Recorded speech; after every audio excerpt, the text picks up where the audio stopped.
Hello, everyone. I'm Jim Garrison. I want to welcome you to this session of Humanity Rising as we deepen our dialogue and understanding of the very complex realities that are in play in Gaza. Before we delve into that domain, as I promised yesterday, I wanted to give everyone an update on the extraterrestrial front. There's been a lot going on. I've mentioned before that despite the election coming up in 2 weeks and all the extraordinary foment in American politics, the U.S. Congress and the Senate and the House have continued to work sporadically, but I would say consistently over this last year, beginning in January and February, with the formation of the UAP caucus in the House, with 4 or 5 House members, mostly Republican, but some Democrat.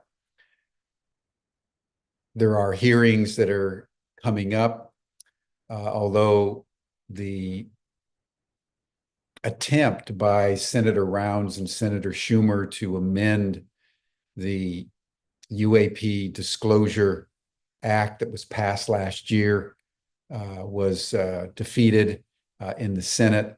It never made it into the final National Defense Authorization Act, so that was a battle that was lost. And then we heard that Senator Gillibrand in the Senate and the House caucus were going to have hearings. There's supposed to be a House hearing on November 13th, within a week of the election, which is extraordinary. And then last night, the news dropped that the chairman of the House Intelligence Committee, Mike Turner, and the chairman of the House Armed Services Committee, Mike Rogers, in partnership with the Pentagon, are now saying that the House hearing on the 13th is premature and needs to be postponed. And the reason that Mike Turner gave was because of the emergence of the information about the Immaculate Constellation.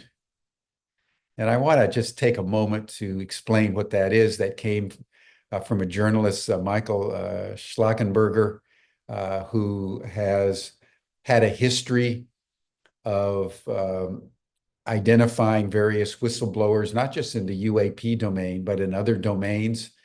And so he's known as someone that a whistleblower can go to discreetly as a trusted agent, and that he would know what to do with the information. He appeared a couple of weeks ago on Reality Check, which is a episodic broadcast on News Nation by Ross Coulthart, who's probably the premier journalist in the world on all matters related to UAP disclosure. And Michael Schlackenberger revealed on that broadcast that he'd been approached by a whistleblower, that there was a program in the Pentagon called Immaculate Constellation that was overseeing all the investigations in the crash retrieval of the UFOs that have either crashed or been shot down. And that's something that is now also coming up in the news. Apparently, the US government has developed electronic pulse warfare systems sufficiently well to be able to use what they call scalar technology to trap and shoot down UAP, unidentified anomalous phenomena. And God knows what happens to the ETs inside or whatever. But the US government is taking an increasingly hostile disposition against the UAP and has succeeded in figuring out ways to track them, trap them, shoot them down. So the Immaculate Constellation program inside the Pentagon is now seeing the light of day. And as you know from, movies like Jason Bourne and other movies of spy thrillers of one kind or another, that the NSA, National Security Agency, the CIA and M6 in the UK, the SVB in Russia, etc. The way they track, everybody's monitoring everything. This broadcast is being monitored. My cell phone is being monitored. Your computers are being monitored. Your telephones are being monitored. Your texts, everything that we do on electronic media is monitored 24/7, 365. And what they do is they have algorithms that track certain code words.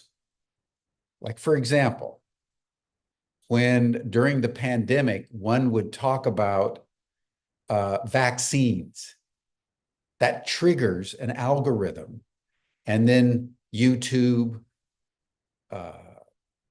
Facebook, Google, all of a sudden trigger, and the system comes down and tries to figure out what you're saying. And that's one reason why we were very careful during the pandemic, not to mention certain natural drugs, for example, that could be used. I'm not using the word right now because that will trigger YouTube algorithms when we upload it as soon as this broadcast's over. And if those words are noted, they won't allow it to be uploaded. So when Immaculate Constellation hit the airwaves, the intelligence community just spasmed.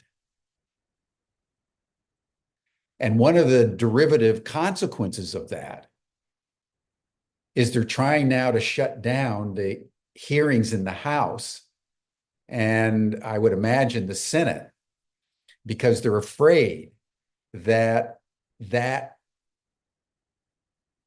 special access program, as they call it, SAP, is going to be talked about by the House Oversight Committee. So that's what we're dealing with here in Washington as we continue to work for disclosure on one hand, but as the disclosure happens, on the other hand, the national security state and the legacy group that have been keeping the secret for 80 years continue to do everything they can to obstruct, to distort, and to suppress both the information and the whistleblowers. I have a lot more to say about this, but I'll just offer this as a teaser. We're going to do 3 days on the UAP issue next week. We're going to be bringing people in from various countries around the world that are working on disclosure. And it'll be a very exciting series of broadcasts. But I wanted to just give people a sense of both what's breaking in the landscape here in Washington, but also concentrate, as I want to do right now, on the ongoing situation in Gaza, because as you all know, I believe that Gaza, even more than the situation in Ukraine, is both saying something about the current state of humanity, something about the current state of global geopolitics, something about the current state of Judaism and Christianity, settler colonialism, and the ongoing conscientization of the world to the most fundamental delusion from which humanity continues to suffer. And that is the illusion of separation. And I want to start with that notion so that we can understand more deeply how and why, after several thousand years of Christianity and Judaism,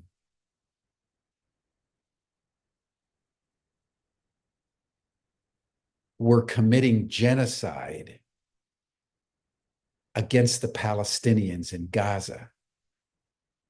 I think it's not unless we understand comprehensively why we're doing what we're doing that we have any pathway out of the ongoing carnage, which, as we all know, is getting worse, not better, day by day, and escalating inexorably into a regional conflict,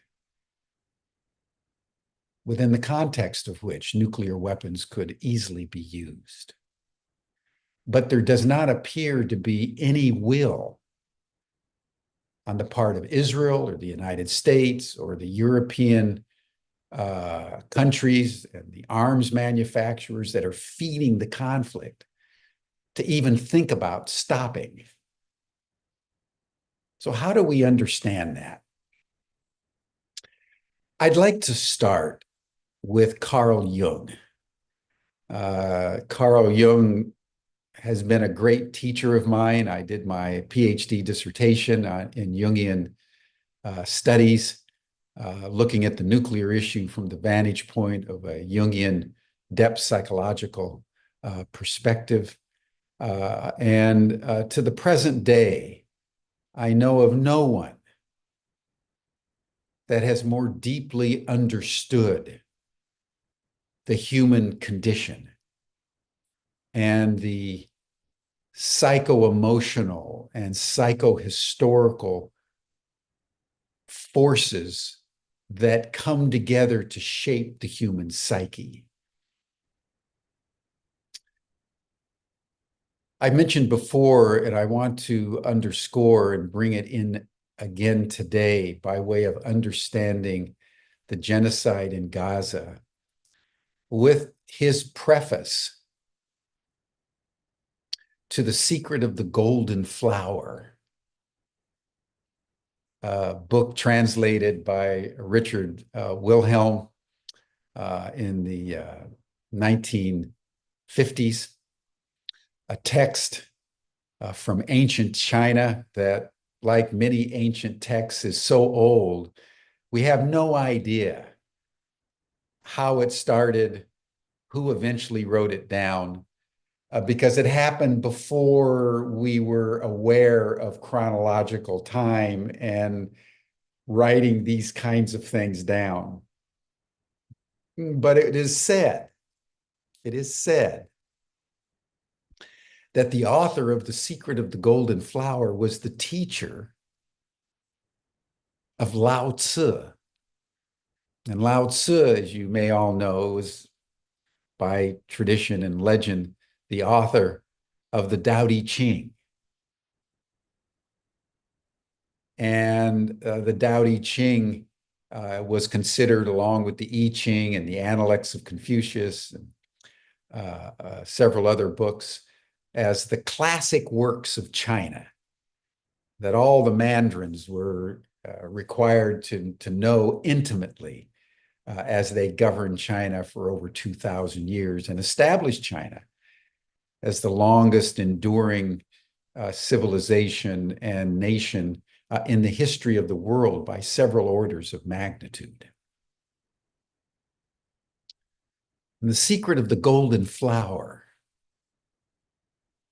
is about how one learns to circulate the light,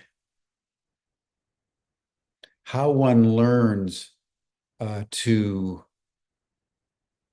create wholeness within by understanding that we are light beings. And if you can circulate your light consciously through the meditative process, you can achieve wholeness and equanimity of soul.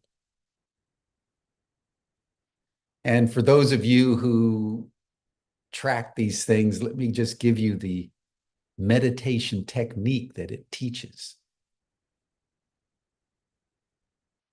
It teaches one to inhale and to bring light down your spine and then circulate it in your abdomen. And then when you exhale, you bring the light up your spine and circulate it in your mind. And after a while, you begin to bring it down and circulate it as if you're a luminous egg, and you start to do it. And you hold your posture very correctly. It's important to keep your spine straight.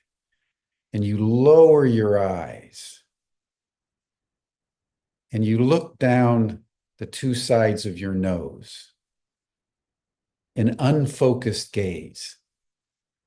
You keep your concentration on your heart. And it says the heart in the midst of conditions. And you breathe in and you breathe out and you circulate the light.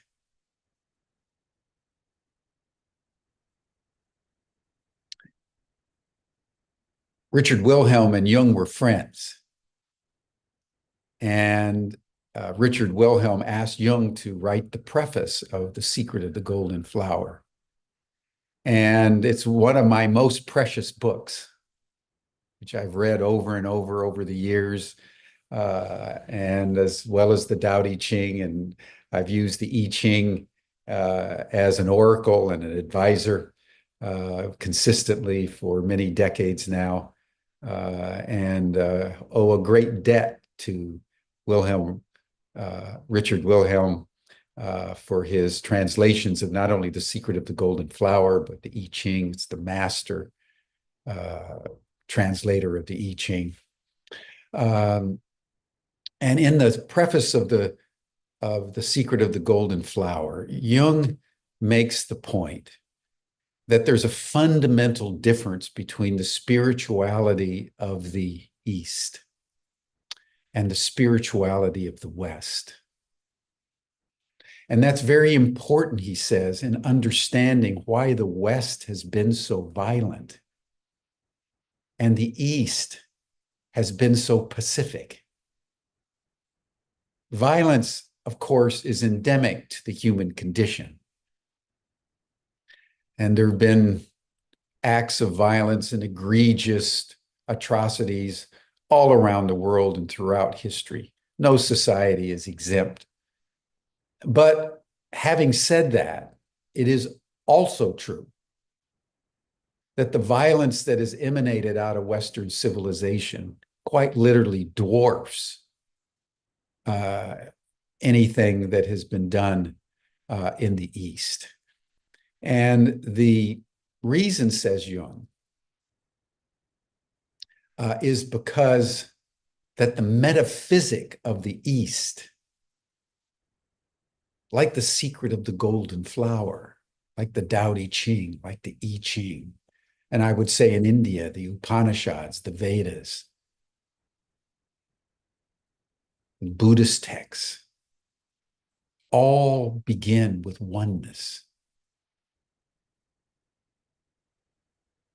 the Tao, the notion of the yin and the yang.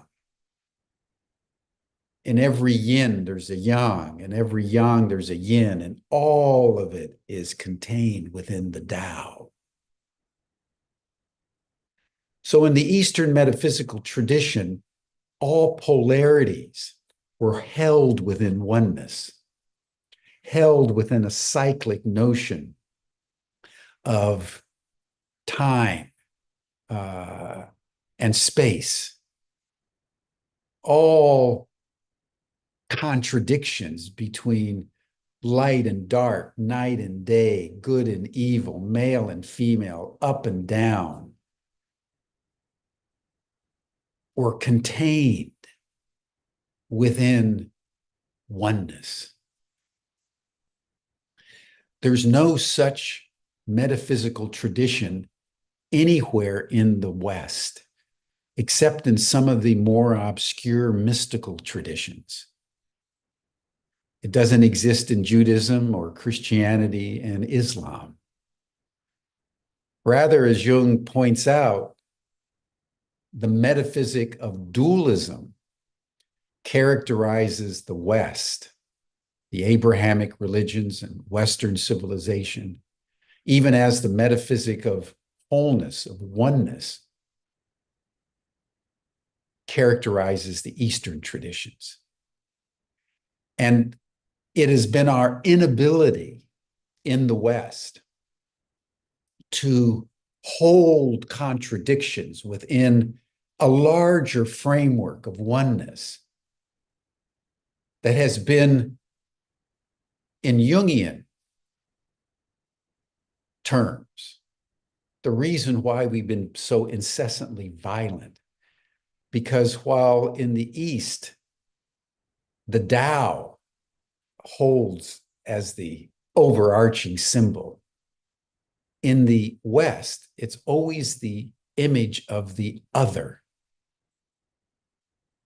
without a circumambulate wholeness that holds me and you together as one.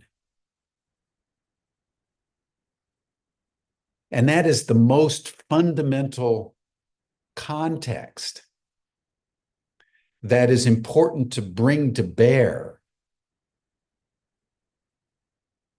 on what's going on in Gaza today.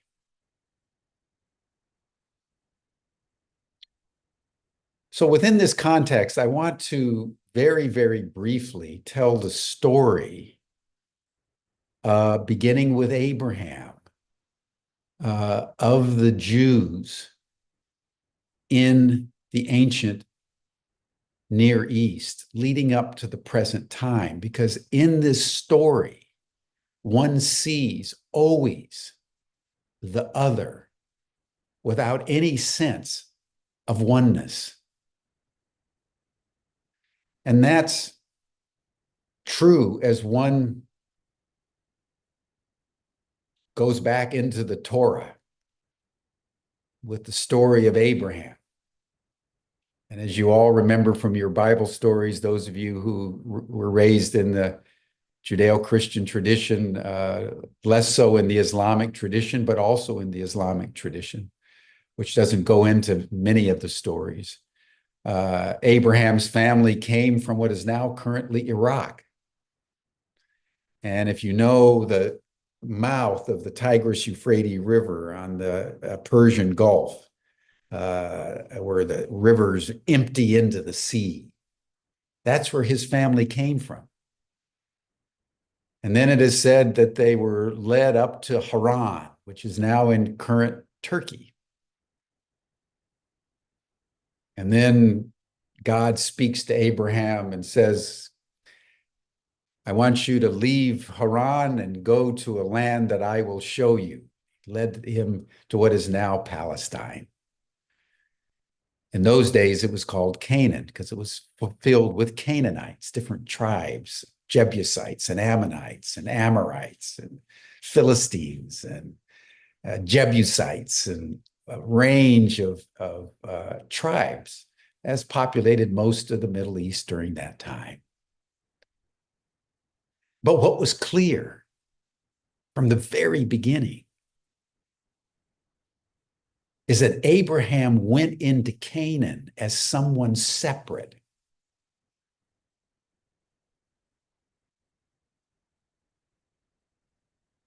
And that's fundamental to understanding the emergence of Judaism and Christianity and Islam, that it was predicated on this notion that you're in the world, but you're not of the world. You're separate. You're chosen. So be very careful how you mingle. Abraham and Sarah had a son, Isaac.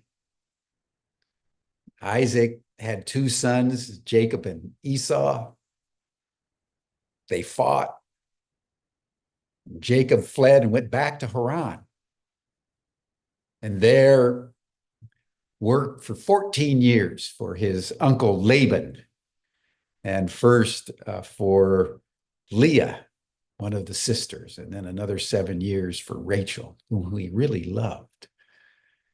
And by Leah, he had 10 sons, and by Rachel, he had 2 sons. And these became the 12 sons of Israel, the 12 tribes of Israel. And they ended up in Egypt. While Abraham, Isaac, and Jacob were in Canaan, they were traders. They got along with everyone. They held their distance, but they were collegial, and they got very wealthy, particularly Abraham and Isaac. And it was only when Jacob ran into hard times because of drought that he sent his sons to Egypt to get grain. And as you remember, they had sold their brother Joseph into Egypt, and he ended up saving them. And then the whole family went into Egypt, all 12 sons go into Egypt. And for the next 400 years, they were in Egypt, keeping themselves separate. Keeping themselves separate. And then comes the Exodus, as we all know, with Moses delivered and the 10 plagues of Egypt, and the parting the sea, the Red Sea, and going across, being saved, and God kills all the Egyptians that were pursuing them, and so forth and so on. Wander around in Sinai for 40 years, and then Moses, by then, according to the biblical tradition, 120 years old, climbs to the top of Mount Nebo, looks across to Canaan. And God said that he would let Moses see it, but Moses couldn't lead his people there. That was the task of Joshua. And then Joshua leads the people in shortly after receiving the 10 Commandments and Torah and Mount Sinai and all of that, and proceeds to do battle rather than integrate into the land, as Abraham, Isaac, and Jacob did. What Joshua did was to engage in genocide. And that's important because Netanyahu and all the cronies that are governing Israel today, as we speak, think they're Joshua. They speak of Joshua as their hero because they're doing to the Palestinians what Joshua did to the Canaanites. They're going to clear the land. That's what they're doing right now in northern Gaza. They're systematically destroying everything in their path. This morning, they've attacked the major hospital in northern Gaza and are essentially blowing it up. They're completely destroying the land from north to south, because they have every intent, as all of us know, eventually to eliminate Palestinians from land that they consider to be theirs. That's Joshua. That's the archetype of Joshua. It partially succeeded, but did not completely succeed. And over the next 400 years, the Israelites were governed by a series of judges. And you can read about it in the book of Genesis and Exodus and Leviticus and Numbers and Deuteronomy. And then the book of Joshua and the book of Kings and the book of the Chronicles, all these early books, which are worth reading.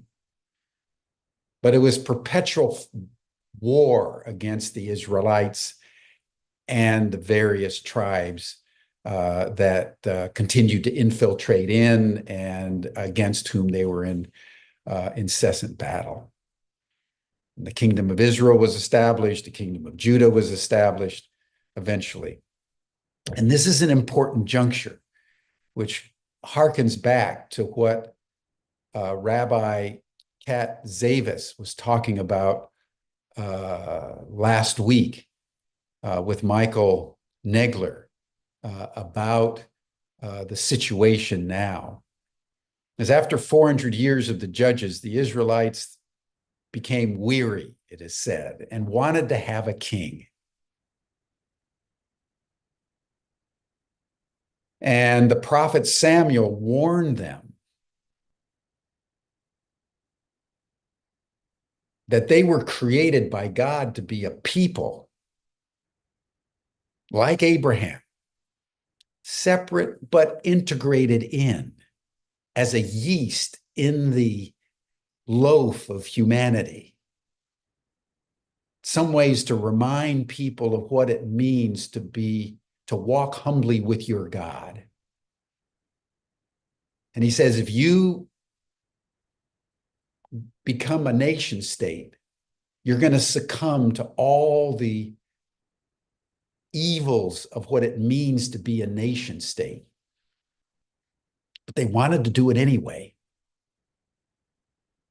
So he designated Saul. Saul became the first king of Israel. And then, of course, David. And then his son Solomon. And then after Solomon, Solomon's son Rehoboam was so harsh that the 10 northern tribes broke off, leaving the 2 southern tribes around Jerusalem. And then, of course, the Assyrians in the 7th century conquered the northern 10 tribes.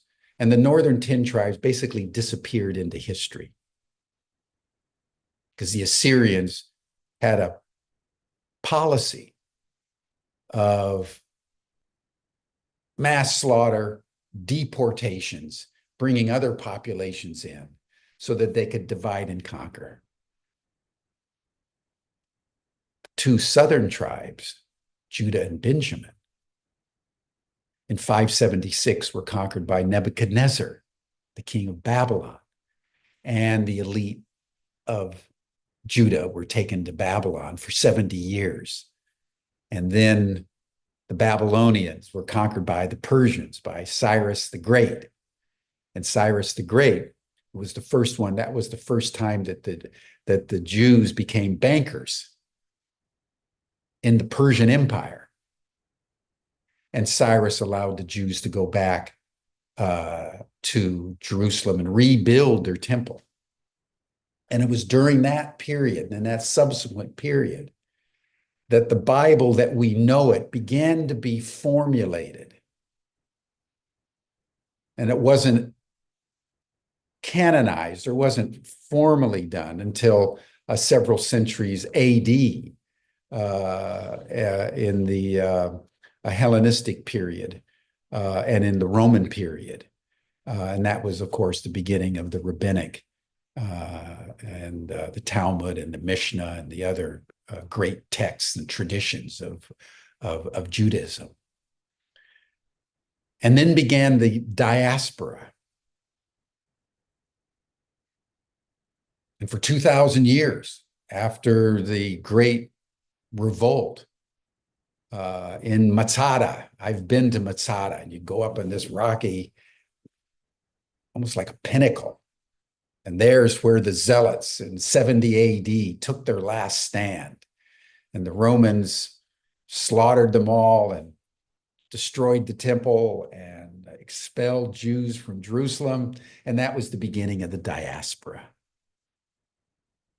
And in the diaspora, the Jewish people reverted to the Abrahamic model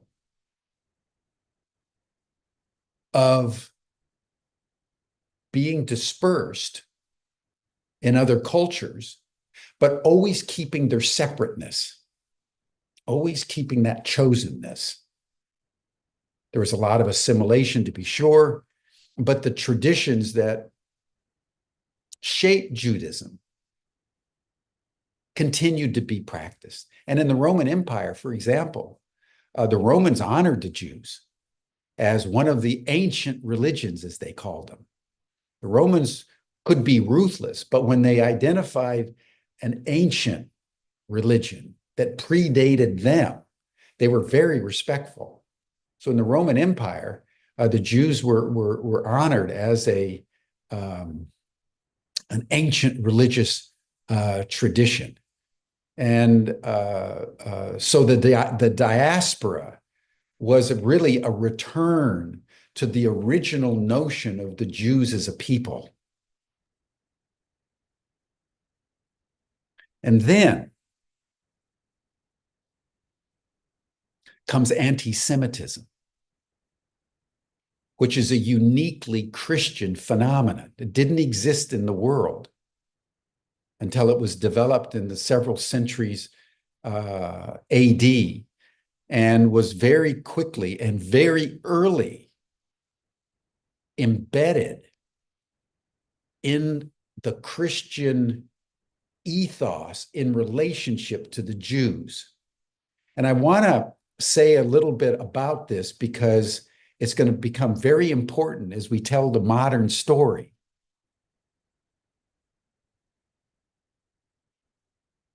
Jesus was a Jew.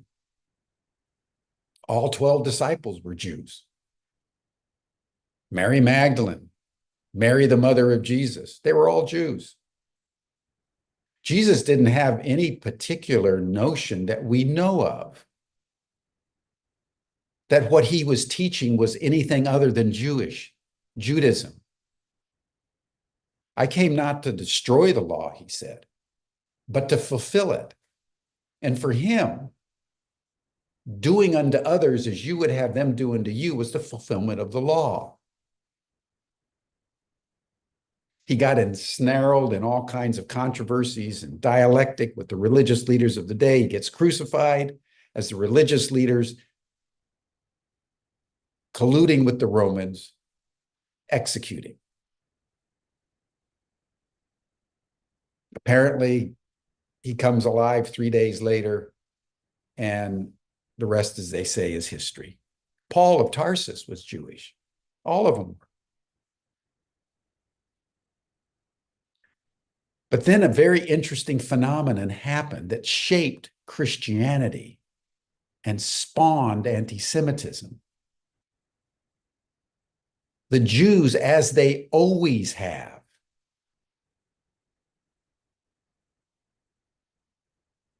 kept separate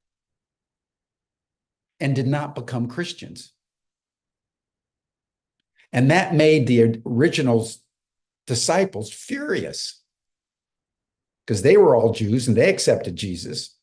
Why didn't the rest of Judaism and the Jewish people accept Jesus? But they didn't. And the great transformation of Christianity was undertaken by Saul of Tarsus. He came from Turkey, Jewish, but from Turkey.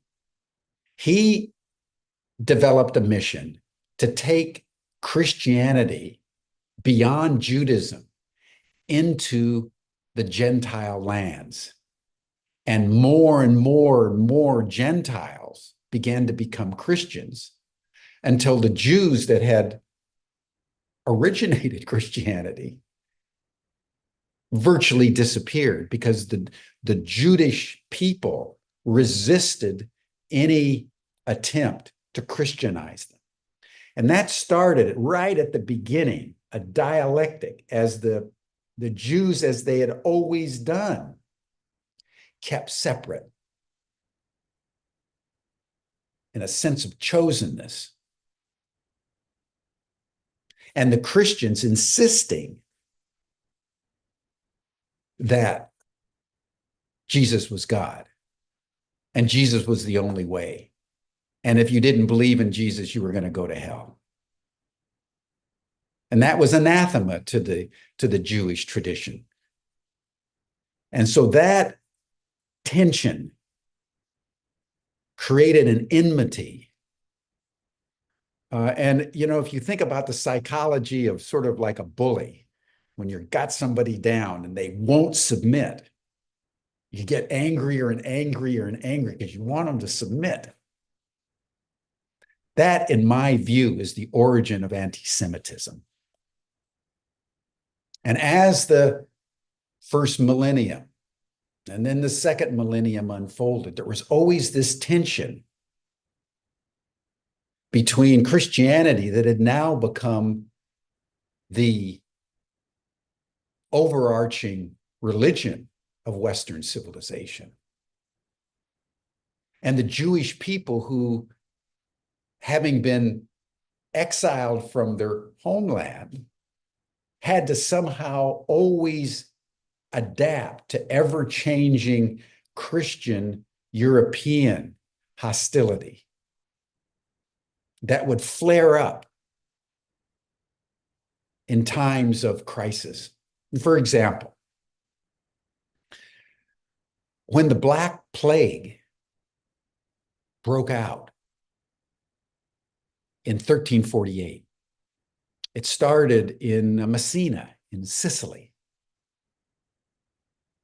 and it spread into Europe from Turkey. And then very quickly, it spread all over Europe. And within decades, a quarter of the entire population of Europe was killed. In Germany alone, over 30,000 villages disappeared.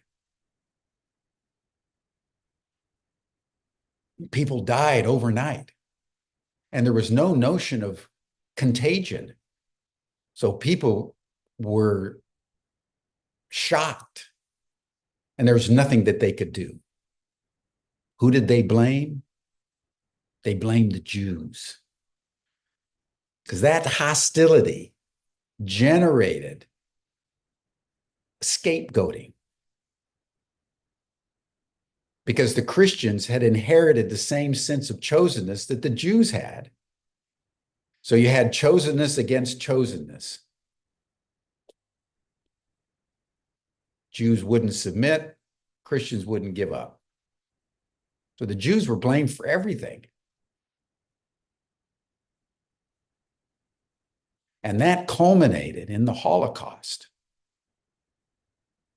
To make a long story very short, but the Holocaust was the summation, not the exception. In Russia, in Ukraine, Eastern Europe, Western Europe, the Jews were essentially a persecuted people, always on their guard, but always remembering their forefathers and never deviating from the tradition out of which they came as a people chosen by God to be holy before the world.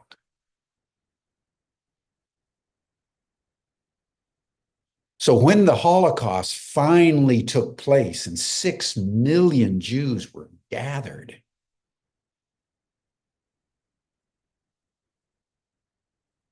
the crisis was of such extraordinary dimensions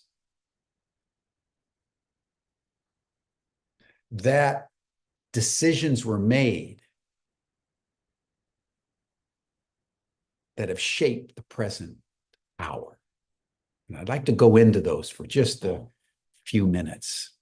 Because if we can understand this story, we know where we've been, we understand more completely where we are. And if we know where we are, we know where to go. So it was in 1898 that Theodor Herzl, who I believe was Ukrainian, wrote The Zionist State. And Herzl's notion was, after centuries of incremental genocide, shall we call it,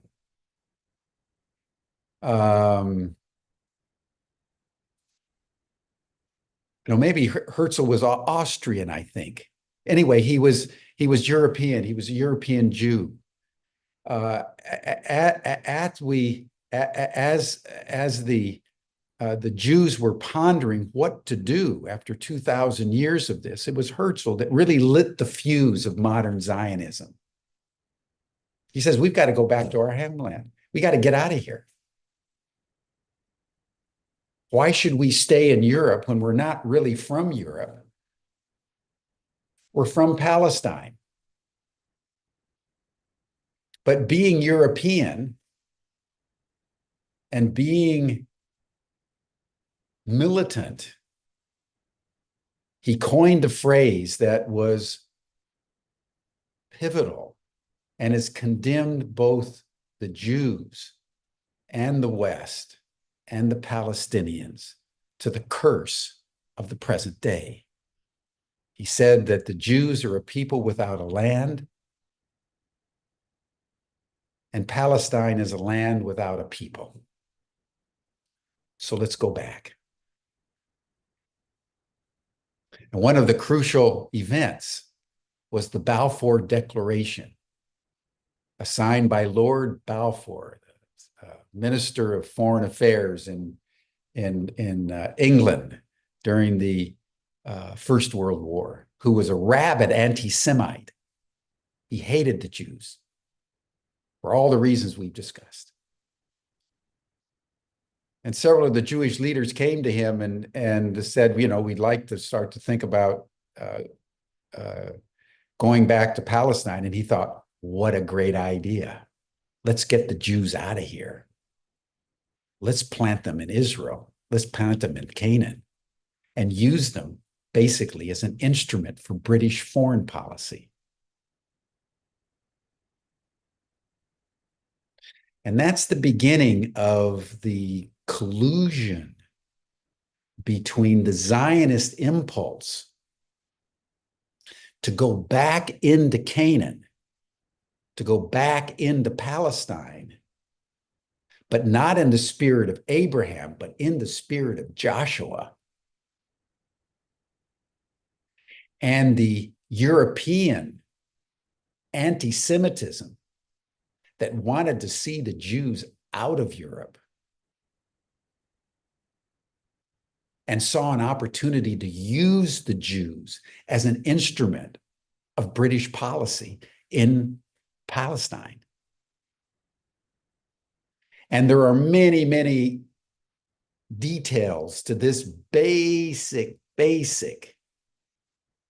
storyline. And I only have time today to give the broad contours of it. But beginning in the 1920s, and then in the 1930s, as the Jews began to come in, British imperial policy in Palestine and Jewish Zionist policy in Palestine colluded together to repress the Palestinians. And the Jews became a tool of the British, and the British became a tool of the Zionists. It was what they call a marriage of convenience. And the people who were at the short end of that stick were the Palestinians. And incrementally, the Jews coming in had the single intent of dispelling the Palestinians and taking the land back for the Jews, because the Jewish Zionist ethos was this land is ours. And then, of course, the Holocaust comes. There's no discussion in Europe about repenting of anti-Semitism, but rather getting the Jews out of Europe into Israel and using them as a vanguard, a bulwark of European and US imperialism. It's very important to note that in the late 1930s, there were a number of ships with Jews seeking to escape Europe, came to the United States, were coming into the harbors, and they were turned back to Europe, even though President Roosevelt knew they were going back to their death. And that just didn't only happen in the United States. So the support of the Europeans for the state of Israel was not because they supported the Jews. They wanted the Jews out. And the Jews that were then in Palestine could be used as a tool.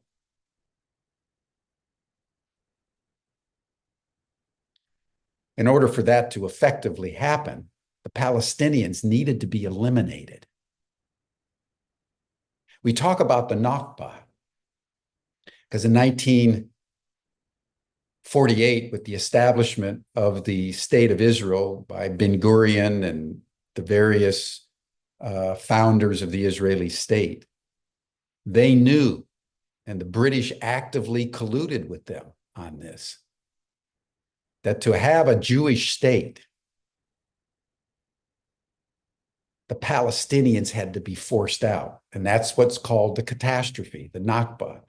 Then in a few months after the war started and the state was established, 750,000 Palestinians were forced out of Palestine. And the villages were literally leveled, just like the Israelis are doing right now in Gaza. They're seeking to level Gaza and make it humanly uninhabitable. Doesn't matter to them that there are 2 million Palestinians. They want them dead. They want them out. Just like the Europeans wanted the Jews either out or dead.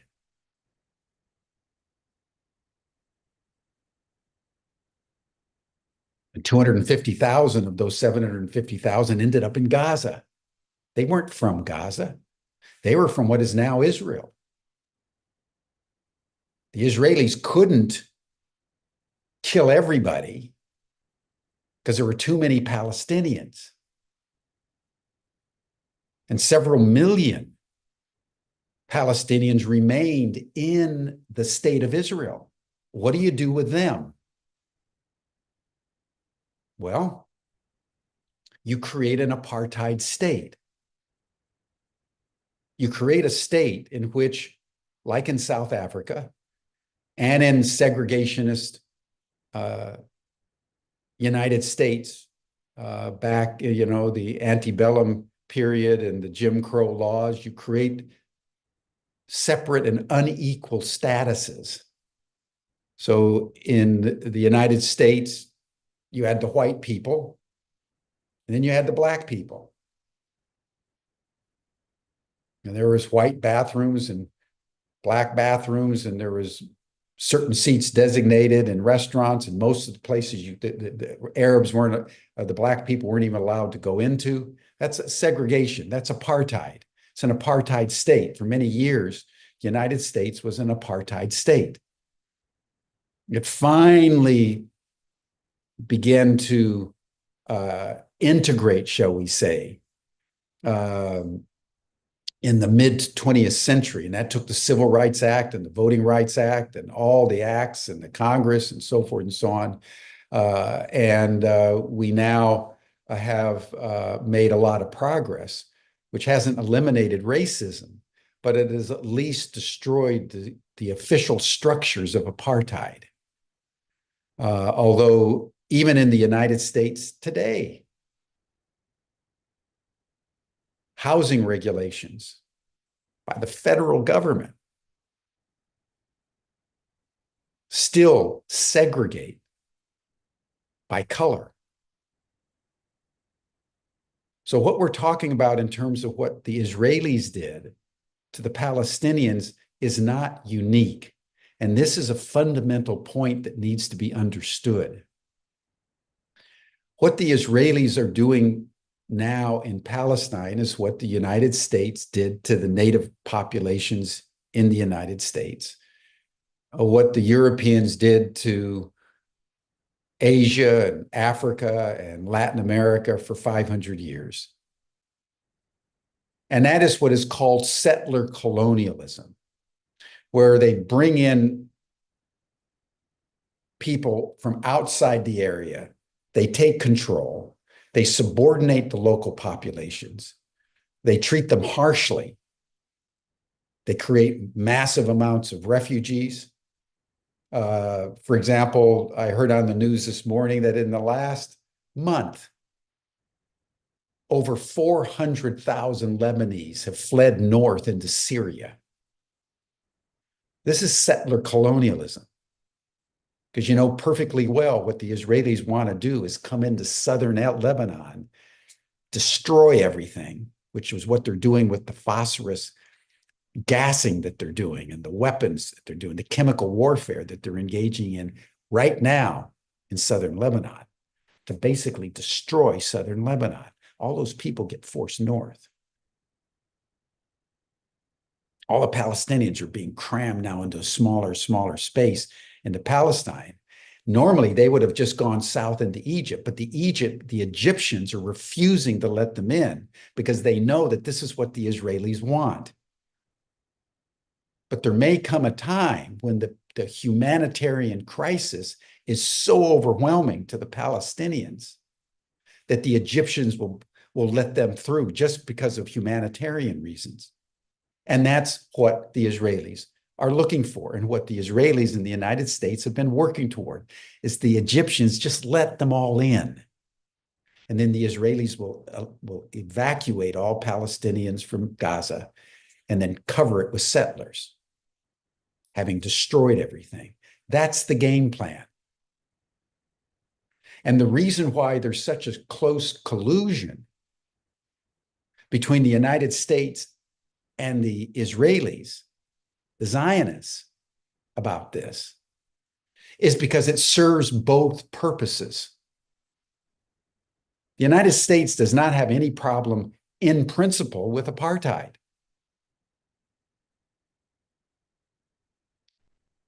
Look at what we still do to the Native American people. We force them into reservations.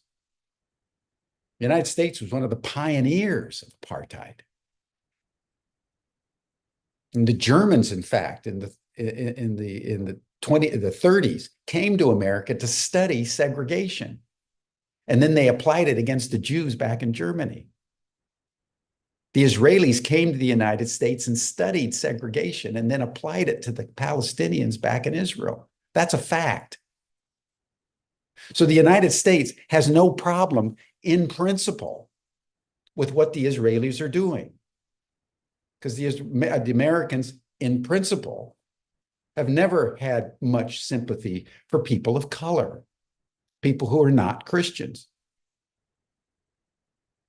And then when you throw in the evangelical Christians that believe that the formation of the state of Israel in 1948 was a signal of biblical fulfillment of prophecy, and that within a generation of the state of Israel being formed in 1948, Jesus was going to come again in the rapture, you have some indication of the passion inside the United States for what Israel is doing, and why Netanyahu, when he gave his recent speech to the US Congress, got 55 standing ovations in a speech that lasted only an hour. That's an ovation almost every minute. It's not just AIPAC, the American Israeli Political Action Committee. It's not just the Israel lobby that's putting millions and millions of dollars into every congressional district. It's the most powerful lobby in Washington. It's not just that. It's the deep-seated Judeo-Christian notion of otherness and the complete absence of a Tao, of a countervailing, holding container of wholeness, that the other against the other. And when you have a metaphysic of dualism, the only choice is, are you going to be on top or the other guy's going to be on top? And there's no problem metaphysically in genocide. That's why it's been so consistently employed against the native peoples inside the United States and now against the Palestinians in Israel or in Palestine. And that is what, in my view, serves as the underlying reason why this conflict is now spinning out of control. Which leads me to the final point that I want to make. Even as all the anti-Semitism built up in the Christian psyche for 2,000 years and finally culminated in the Holocaust and 6 million Jews killed and put into the ovens, in an orgy of violence that was actually contained within 50 million people being killed as the Nazis brought war around the world, and particularly in Europe. So now, after 80 years of settler colonialism, Israel is exploding into that same supernova that the Germans succumbed to. And they're bringing war to every front simultaneously. And they're now going after Iran to cut off the head of the snake, as Netanyahu keeps saying. And that conflagration has consequences that are incalculable.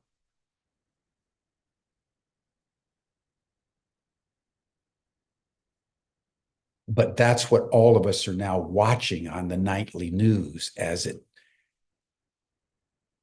comes to fruition. We thought this was just Israel against Gaza. And now we're seeing that the Israelis are doing to the Lebanese what they've been doing to the Palestinians in Gaza. Lebanon is now the site of genocide and mass slaughter.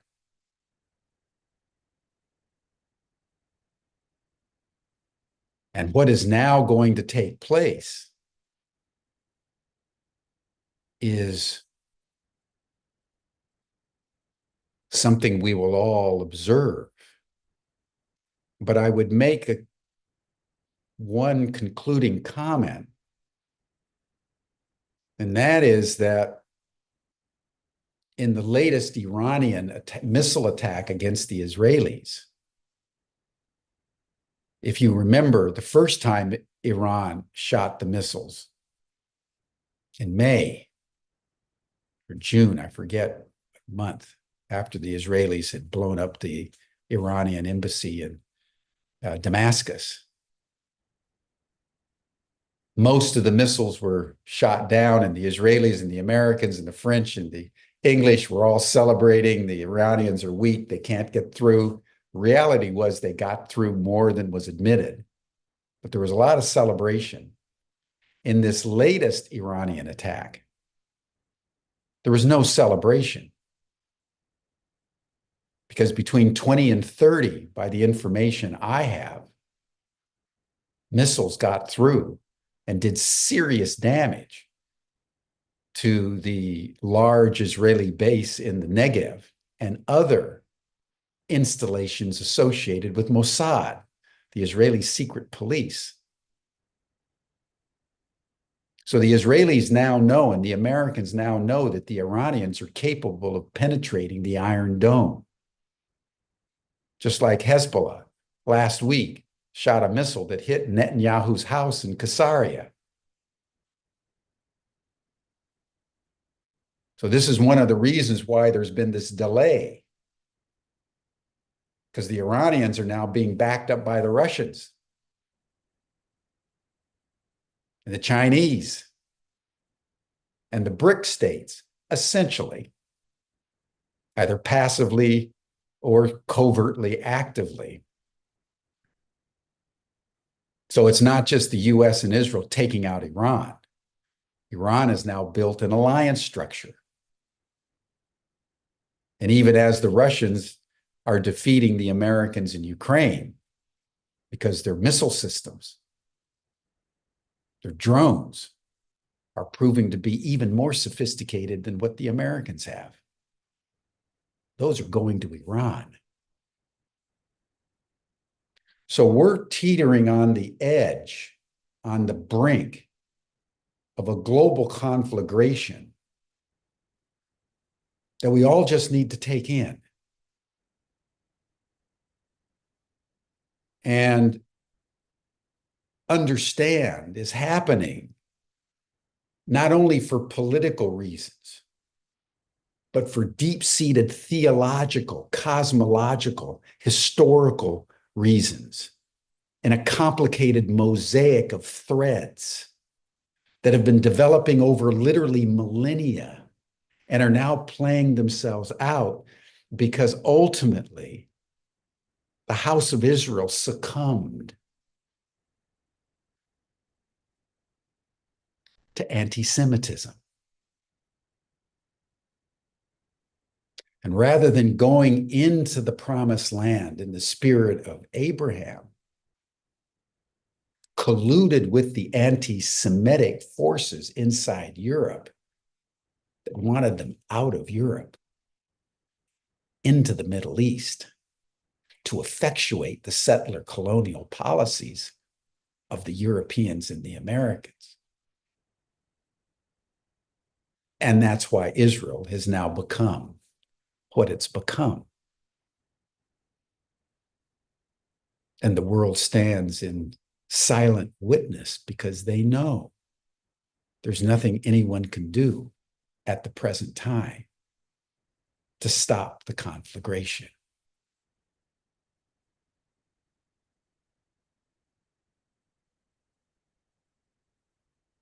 Let us hope and pray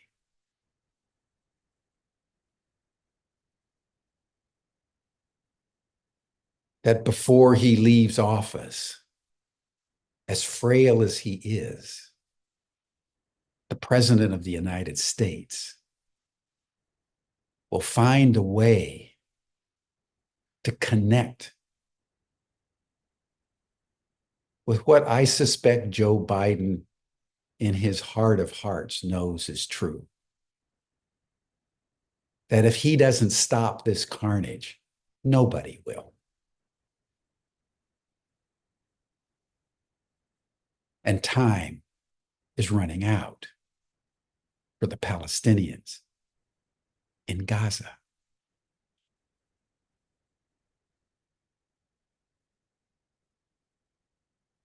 So thank you, everyone, for taking the time for this discourses.